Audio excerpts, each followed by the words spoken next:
Beauty and the Beast. There was once a very rich merchant who had 3 daughters. Being a man of sense, he spared no cost for their education. His daughters grew to be very beautiful, especially the youngest, who was called Beauty, a special name that made her sisters very jealous of her. The two oldest had a great deal of pride because they were rich. They gave themselves ridiculous airs and would not visit other merchants' daughters, nor keep company with any but persons of quality. They went out every day to parties, balls, plays, concerts, and so forth. And they laughed at their youngest sister because she spent the greatest part of her time in reading good books.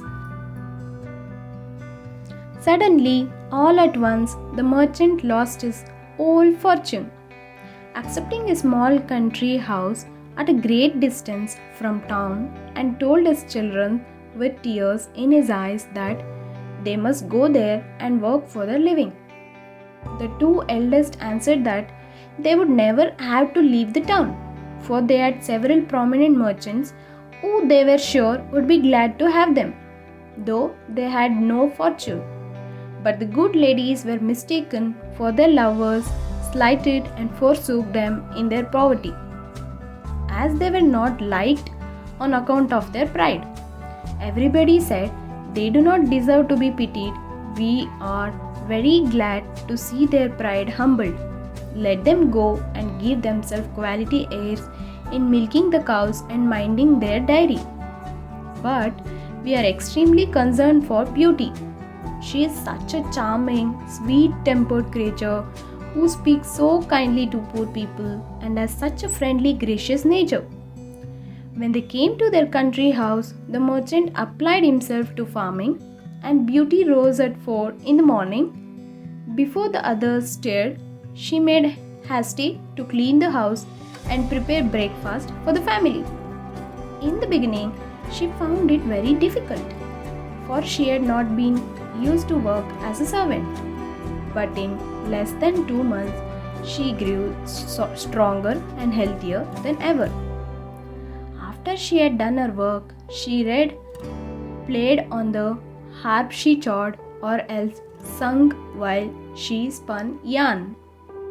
On the contrary, her two sisters did not know how to spend their time. They got up at 10 and did nothing but saunter about the whole day, lamenting the loss of their fine clothes and acquaintance. Do but see our youngest sister, they snickered one to the other. How well she is suited to a life of menial labor.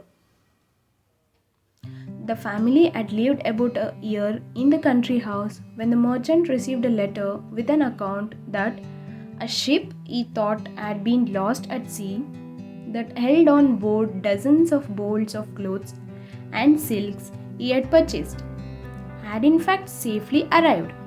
The family rejoiced in the turn of their fortune. When the two eldest daughters saw their father ready to set out, one begged of him to buy a new necklace of gems, and other a thick golden chain. But Beauty asked only for a rose.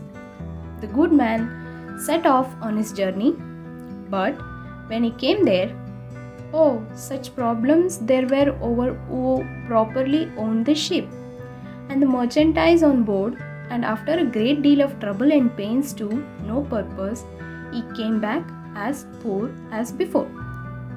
Especially after he bought the few new necklace and gold chain he promised to his two older daughters, thinking he might come upon a rose bush to satisfy the wish of his youngest daughter. He led his horse deep into the woods. As the sun set and the wind began to howl, the poor man realized he was hopelessly lost. What's more, with the rain and the snow, he knew he might well starve to death with cold or hunger, or be devoured by the wolves. whom he heard howling all around him. Then, in an instant, looking through a long walk of trees, he saw a light at some distance. Going on a little farther, he noticed it came from a place lit with candles from top to bottom. The merchant hastened to the place but was greatly surprised at not meeting anyone in the outer courts. His horse followed him, and seeing a large stable open, went in, and finding both hay and oats, the poor beast, who was almost famished, fell to eating very heartily. The merchant tied him up to the manager and walked towards the house, where he saw no one. Entering into a large hall, he found a good fire and a table of plentiful set out. As he was wet quite through with the rain and the snow, he drew near the fire to dry himself. He said, "I hope the master of the house or his servants will excuse the liberty I take. I suppose it will not be long before some of them appear." He waited a considerable time until it struck 11 and still nobody came. At last he was so hungry that he could stand it no longer, but took a leg of chicken and ate it in 2 mouthfuls, trembling all the while. After this, he drank a few glasses of wine. Growing more courageous, he went out of the hall and crossed through several grand apartments with magnificent furniture until he came into a chamber. In the chamber was an exceedingly good bed, and as he was very tired and it was past midnight, he concluded it was best to shut the door and go to sleep. It was 10 the next morning before the merchant walked. As he was going to rise, he was astonished to see a good suit of clothes laid out on the bed that would fit him perfectly. "Certainly," he said, "this palace belongs to some kind fairy who has been and pitied my distress." He then returned to the great hall where he had supped the night before and found some chocolate ready made on a little table. "Thank you, good Madam Fairy," he said loudly, "for being so careful as to provide me a breakfast. I am extremely obliged to you for all your favors." The good man drank his chocolate and then went to look for his horse, but passing through an arbor of roses, he remembered Beauty's request to him and gathered a branch on which were several. Immediately he heard a great crash like thunder, and looking around he saw a huge monster, 2 tusks in his mouth and fierce red eyes, surrounded by bristles and horns coming out of its head and spreading over its back. Beast roared, "Mortal, who told you you might pluck my rose?" So the merchant said, "Please, sir," in fear and terror for his life, "I promised my daughter to bring her home a rose and forgot about it till the last moment. And then I saw your beautiful garden and thought you would not miss a single rose, or else I would have asked your permission." "Thieving is thieving," the beast said. "Whether it be a rose or a diamond, your life is forfeit." The merchant fell on his knees and begged for his life for the sake of his 3 daughters, who had none but him to support them. "My lord," he said, "I beseech you to forgive me. Indeed, I had no intention to offend in gathering a rose for one of my daughters, who desired to me to bring her one." So the monster replied, "You say you have daughters. I will forgive you on one condition, that one of them come willingly and suffer for you. Swear that if any of your daughters refuses to die in your stead, you will return within 3 months and place yourself at my disposal." So the merchant swore. Taking his rose, he mounted his horse and rode home. As soon as he got into his house, his daughter came rushing round him, clapping their hands and showing their joy in every way. He gave the necklace to his eldest daughter, the gold chain to his second daughter, and then he gave the rose to his youngest. And as he gave it, he signed, "Oh, thank God, Father," they all cried. But the youngest said, "Why did you sign so deeply when you gave me my rose?" So the merchant said, "I will tell you later." So for several days they lived happily together, though the merchant wandered about gloomy and sad, and nothing his daughters could do would cheer him up till at last, pressed by his youngest daughter, he related his fatal adventure. Immediately, the two eldest set up lamentable outcries, blaming poor Beauty, and said all manner of ill-natured things to her. Beauty spoke. "Since the monster will accept one of his daughters," said she, "I will deliver myself up to all his fury, and I am very happy in thinking that my death will save my father's life and be a proof of my tender love for him." So the merchant said, "Beauty, I am charmed with your kind and generous offer, but I cannot let you do it. I am old and I have not long to live, so will lose only a few years at the most." So the beauty said, "Indeed, father, you shall not go to the palace without me. You cannot stop me from following you." Beauty insisted on setting out for the palace and made the necessary preparations for herself, and her sisters were secretly delighted at the prospect of getting rid of her once and for all. So the next day the merchant took Beauty behind him on his horse, as was the customs in those days, and rode off to the dwelling of the beast. When he got there and they alighted from his horse, the doors of the house opened, and what do you think they saw there? Nothing. So they went up the steps and went through the hall into the dining room. There they saw a table spread with all manner of beautiful glasses and plates and dishes and napery, with plenty to eat upon it. So they waited and they waited, thinking that the owner of the house would appear, till at last the merchant said, "Let's sit down and see what happens then." When they sat down, invisible hands passed them things to eat and to drink, and they ate and drank to their heart's content. And when they arose from the table, it arose too, and disappeared through the doors, as if it were being carried by invisible servants. Suddenly, the beast filled the doorway. "Is this your youngest daughter?" And when he said that it was, the beast said, "Is she willing to stay here with me?" Then he looked at the beauty, who said in a trembling voice, "Yes, sir." "Well, no harm shall befall you." With that, he led the merchant down to his horse and said to him, "Honest man, go your ways tomorrow morning, but never think of coming here again." Then the beast returned to Beauty and said to her, "This house with all that is therein is yours. If you desire anything, clap your hands and say the word, and it shall be brought to you." And with that he made a sort of bow and went away. So Beauty lived on in the home of Beast, and was waited on by invisible servants, and had whatever she liked to eat and to drink, but she soon got tired of the solitude.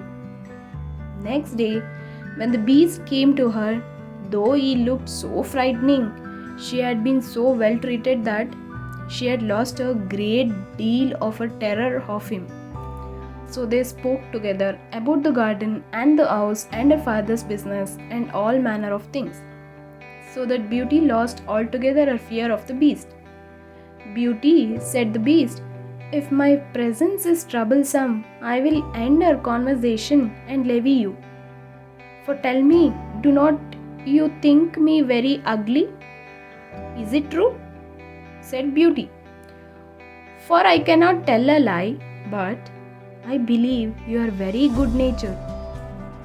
So the beast said, "Yes, yes, my heart is good, but still I am a monster among mankind," says Beauty.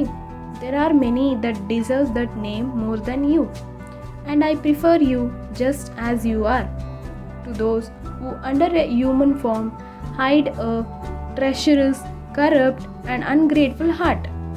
Beauty ate a hearty supper and had almost conquered her dread of the monster. But she nearly fainted away when he said to her, "Beauty, will you be my wife?" It was some time before she dared answer, for she was afraid of making him angry if she refused. At last, however, she said trembling, "No, beast."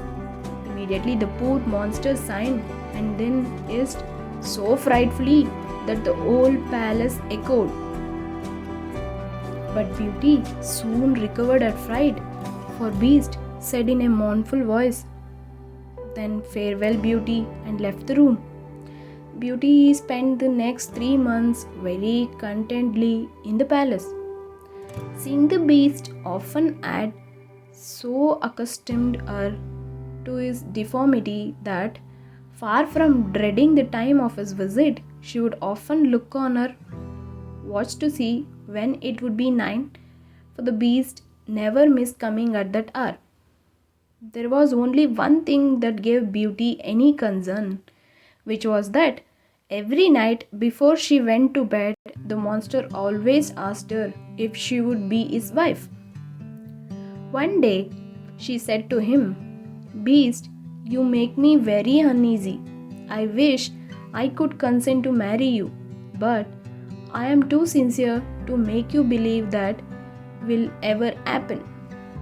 I shall always esteem you as a friend. Please try to be satisfied with this." So the beast said, "I suppose I must. I know too well my own misfortune, though I ought to think myself happy that you will stay here. So you promise you will never leave me?" Beauty blushed at these words. "I could, indeed, promise never to leave you, but I have so great a desire to see my father that I am afraid I shall fret to death if you refuse me to do that. Perhaps this will help." He handed her a handle-looking glass, and in the round mirror was the image of Beauty's father, pinning himself sick for the loss of her. So the Beauty cried, and all the color rushed from her face. So the monster said, "I would rather die myself than give you the least uneasiness. I will send you to your father. You may remain with him for 1 week. But if you do not return before the end of the week, poor Beast will die with grief." So the Beauty said, "I give you my promise to return in a week." So the Beast said, "You shall be there tomorrow morning. Take this magic looking glass with you and this ring. You need only to lay your ring on the mirror before you go to bed. When you have a mind to come back, farewell, Beauty." When Beauty woke the next morning, she found herself at her father's house. She quickly dressed and came to the kitchen, where her father gave a loud shriek and thought he would die with joy to see his daughter again. He held her fast locked in his arms over a quarter of an hour. As soon as the first transports were over, the father shared with Beauty the good news. Both her sisters were married. Beauty sent for her sisters, who hastened thither with her husband. They were both of them very unhappy. The eldest had married a gentleman, extremely handsome indeed, but so fond of his own person that he was full of nothing but his own dear self and neglected his wife. The second had married a man of wit, but he only made use of it to plague and torment everybody, and his wife most of all. Beauty's sister sickened with envy when they saw her dressed like a princess and more beautiful than ever. Nor could all her obliging affectionate behavior stifle their jealousy, which was ready to burst when she told them how happy she was. They went down into the garden to vent it in tears and said one to the other, "In what way is this little creature better than us, that she should be so much happier?" "Sister," said the oldest, "a thought strikes my mind. She told us of the promise to stay only for 1 week, right? So let us try to keep her beyond the week. Perhaps the monster will be so enraged for breaking her word that he will devour her." So the other replied, "Right, sister." They went back to the house and behaved so affectionately to their sister that poor Beauty wept for joy. When the week was expired, they cried and tore their hair and seemed so sorry to part with her that she promised to stay a week longer. In the meantime, Beauty could not help feeling uneasy that she was likely causing pain for poor Beast, whom she sincerely loved and really longed to see again.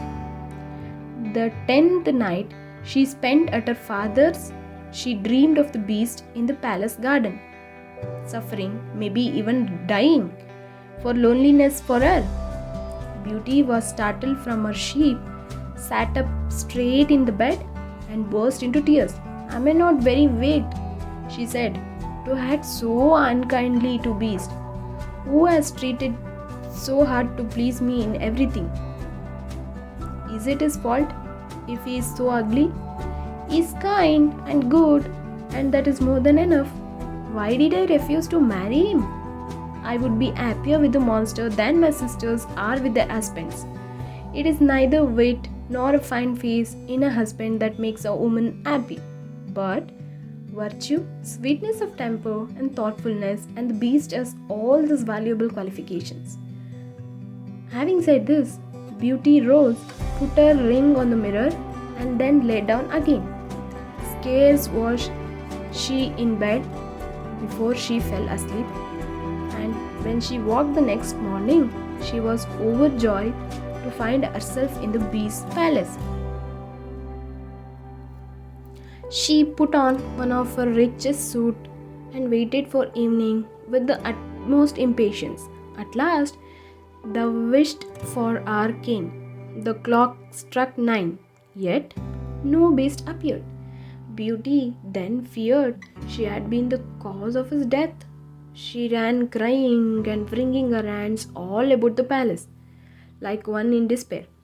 After having sought for him everywhere, she remembered her dream and flew to the garden, where she had dreamed she saw him. There she found poor Beast stretched out, quite senseless, and as she imagined, dead. She threw herself upon him, and finding his heart beating still, she fetched some water from the canal and poured it on his head. Beast opened his eyes and said to Beauty, "You forgot your promise, and I was so afflicted for having lost you that I resolved to starve myself. But since I have the happiness of seeing you once more, I die satisfied." So the Beauty replied, "No, dear Beast, you must not die. Live to be my husband. From this moment I give you my hand and swear to be none but yours. I thought I had only a friendship for you, but the grief I now feel convinces me that I cannot live without you." No sooner had she said this than the hide of the Beast split in two, and out came a most handsome young prince. The prince told her that he had been enchanted by a magician and could not recover his natural form until a maidenhood of her own free will declared that she loved him. Thereupon the prince sent for the merchant and his daughters, and he was married to Beauty, and they all lived happily ever after.